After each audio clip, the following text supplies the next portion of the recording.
Welcome my dear genius friends, welcome to your favourite channel Bodhi tree. दोस्तों, आज हम गाला assignment का हिंदी का पेपर सॉल्व करने वाले हैं।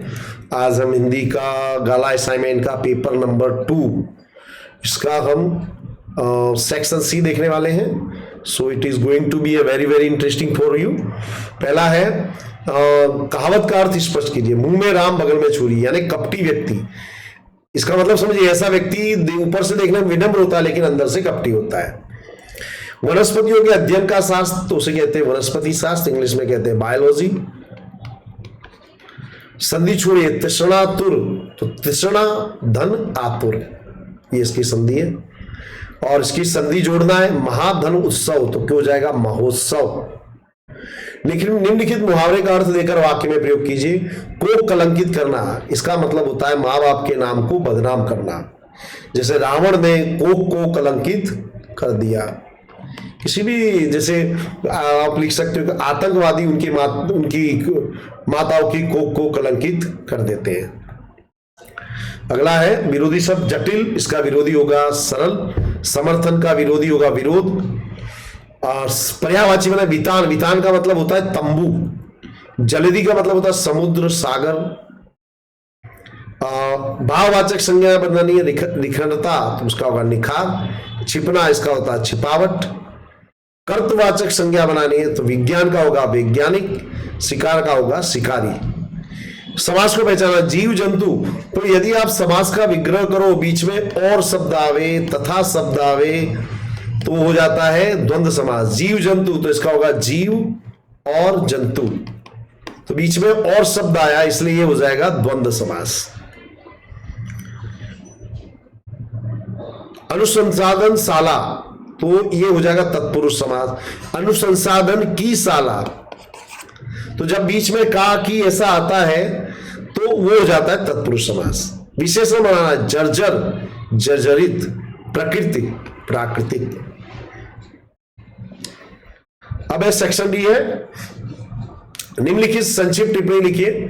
डीडीपी का पूरा नाम, तो डीडीपी का पूरा नाम है डैश टॉप पब्लिशिंग है। इसके आविष्कार से अब कंपोजिंग का सारा कार्य एक मेज पर करना संभव हो गया है। कंप्यूटर पर विशेष प्रकार के सॉफ्टवेयर की मदद से डिस्क कार्ड लाकर टंकित सामग्री को अलग अलग पृष्ठों में विभाजित करना सरल हो गया। टंकित यानी जिसको आपने टाइप किया है, बराबर। ये हिंदी शब्द को खास याद रखना, यानी जो टाइप किए हुए कागज उसको हम अलग अलग भाग में रख सकते हैं। वर्तनी जांच कर, वर्तनी है ना स्पेलिंग चेक कर की मदद से टंकड़ी सामग्री संशोधित की जा सकती है। यानी अगर आपकी एरर हो, स्पेलिंग मिस्टेक, तो उसको आप रेक्टिफाई कर सकते हो। अगला है पत्राचार, इस पर लिखनी है। तो मनुष्य अपने भावों एवं विचारों को अभिव्यक्ति करने की भाषा का लिखित एवं मौखिक प्रयोग करता है। ये डाक विभाग की मदद से दूर सुदूर तक पहुंचाए जा सकते हैं। पत्र के दो प्रकार हैं, अनौपचारिक और औपचारिक। निजी संबंधों में आत्मीयतापूर्ण ढंग से नाते, रिश्तेदार, स्नेही, स्वजनों, मित्रों को लिखे गए पत्र अनौपचारिक पत्र। अनौपचारिक यानी इंग्लिश मीडियम के स्टूडेंट याद रखें, इनफॉर्मल, यानी जिसमें हम कोई फॉर्मेलिटी नहीं करते हैं। हमारे दोस्त हैं, मित्र, रिश्तेदार हैं, उसमें आप कोई फॉर्मल लैंग्वेज नहीं होती, कोई टाइप नहीं होता है, दैट इज इनफॉर्मल लेटर या अनौपचारिक कह सकते हैं। इसी तरह सरकारी, प्रशासनिक एवं कार्यालयों को लिखे गए पत्रों को औपचारिक पत्र कहते हैं, यानी कि फॉर्मल लेटर। जैसे किसी को हमने रिक्वेस्ट करनी हो, आवेदन देना हो, शिकायत करनी हो, तो इस तरह का ये लेटर होते हैं। निम्नलिखित परिच्छेद को पढ़कर नीचे दिए गए प्रश्नों के उत्तर लिखिए। कॉम्प्रिहेंशन है ये। तो पहला प्रश्न, ये कॉम्प्रिहेंशन आप लोग गाला असाइनमेंट में देख लीजिएगा। भारत में शिक्षा का आधार अभी भी, शिक्षा का आधार क्या है? तो हमारा उत्तर है भारत में शिक्षा का आधार अभी भी कक्षागत वार्ता, पाठवचन और पाठ्य पुस्तकें ही हैं। यानी आज भी हमारे यहाँ लेक्चर वाला, चॉक एंड टॉक वाला मेथड चलता है। कौन सी शिक्षण सामग्री का उपयोग मर्यादित है? तो पत्र पत्रिकाओं में, पुस्तकालयों में उपलब्ध अन्य सामग्री का उपयोग अभी भी हमारे विद्यालयों में सीमित है। यानी आज भी आप जैसे स्टूडेंट है, हमारे स्टूडेंट टेक्स्ट बुक ही नहीं पढ़ते, तो मैगजीन्स ये और ये सब चीजें कहां से पढ़ेंगे। अगला है शिक्षक नवचिंतन से अनजान क्यों रहते हैं? तो व्यक्तिगत रूप से अच्छी पुस्तकें खरीद कर लेना संभव नहीं है। फिर दूर दराज में बिखरे लाखों गांव में पत्र पत्रिकाएं आसानी से प्राप्त नहीं होती। देखिए बुक्स कॉस्टली होती है, सब खरीद नहीं सकते, और मैगजीन्स दूर दराज आ नहीं सकती। फलस्वरूप शिक्षक नवचिंतन से अनजान रहते हैं। इस परिच्छेद के लिए एक उचित शीर्षक दीजिए। तो इसके लिए शीर्षक होगा आधुनिक शिक्षा। इसमें आधुनिक शिक्षा की बात हुई थी, इसलिए हम आधुनिक शिक्षा गए। जब भी आपको शीर्षक देना हो, टाइटल देना हो, तो उसका जो सेंटर थीम हो गए, जिसके बारे में बात की गई, वो उसको हम दे देते हैं, उसका नाम। पत्र लिखना है। अशोक विला कुबेर नगर राजकोट से राकेश शाह परीक्षा में असफल हुए अपने मित्र सुभाष दवे को आश्वासन पत्र लिखता है। देखिए आपको यहाँ पे एड्रेस वगैरह तो आपको मालूम है, ये मैं लिख नहीं सका, मैं आपको बता देता हूं। तो उसमें आपको आपके मित्र को मोटिवेट करना है, वो डिमोरलाइज हो गया है, उसको मोटिवेट करना। आप उसको लिखेंगे कि मुझे आपकी परीक्षा में असफलता के बारे में जानकर मुझे खेद हुआ, आपने मेहनत तो की थी लेकिन मेहनत में थोड़ी कमी रह गई, इसके कारण ये समस्या हुई है। तो आपको अपनी गलतियों को नजरअंदाज नहीं करना होगा, अपनी गलतियों को ढूंढना होगा और फिर से मेहनत करनी होगी।